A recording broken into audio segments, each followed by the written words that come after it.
दोस्तों, एक इंसान के भेष में जन्मे हैवान ने 3000 से ज्यादा बेजुबान निर्दोष हाथियों को मौत के घाट उतार दिया। हम बात कर रहे हैं उस आदमखोर बीरप्पन की, जिसने अपनी ही बेटी को मार दिया जो कुछ ही महीनों की थी, सिर्फ इसलिए कि जंगलों में उस बच्ची की रोने की आवाज से कहीं पुलिस को उसके ठिकाने की खबर ना हो जाए। इसकी मौत एक पुलिस इनकाउंटर में हो चुकी है, तो हम इस पर और बात नहीं करेंगे।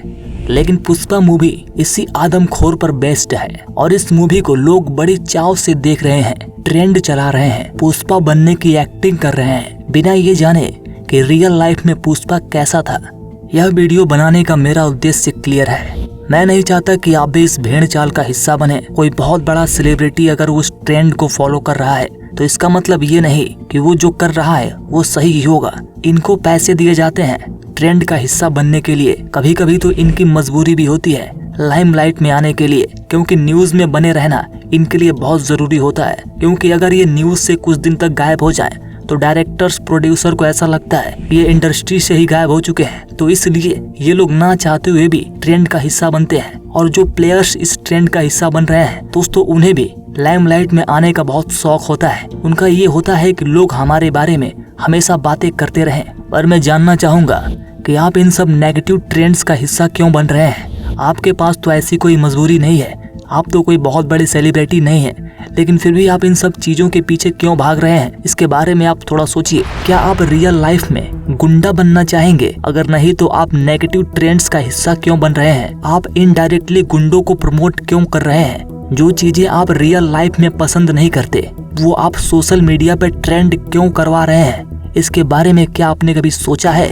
मूवी में कोई सीन गलत हो जाए तो रीटेक, रिक्रिएट कर दिया जाता है, पर रियल लाइफ में ऐसा नहीं होता। मूवी के इन्फ्लुएंस में आकर ऐसा कुछ मत कर दीजिए जिससे आपको शर्मिंदा होना पड़े, क्योंकि रियल लाइफ में कोई रीटेक नहीं होता। एक बार हो गया तो हो गया। कुछ लोग ये भी बोलेंगे कि आप मूवी को इतना सीरियस क्यों ले रहे हो, मूवी तो एंटरटेनमेंट पर्पस के लिए होती है। देखो, मुझे पता है और यह भी पता है कि मूवी में जितनी पावर है लोगों को इन्फ्लुएंस करने की, शायद और किसी चीज में नहीं है। एक एग्जांपल देता हूँ आपको। कभी सोचा है कि लोग पहले कपड़े ऐसे पहनते थे, अब ऐसे पहनने लगे? सेकंड एग्जांपल, आपके बाल कभी ऐसे हुआ करते थे, अब ऐसे हो गए।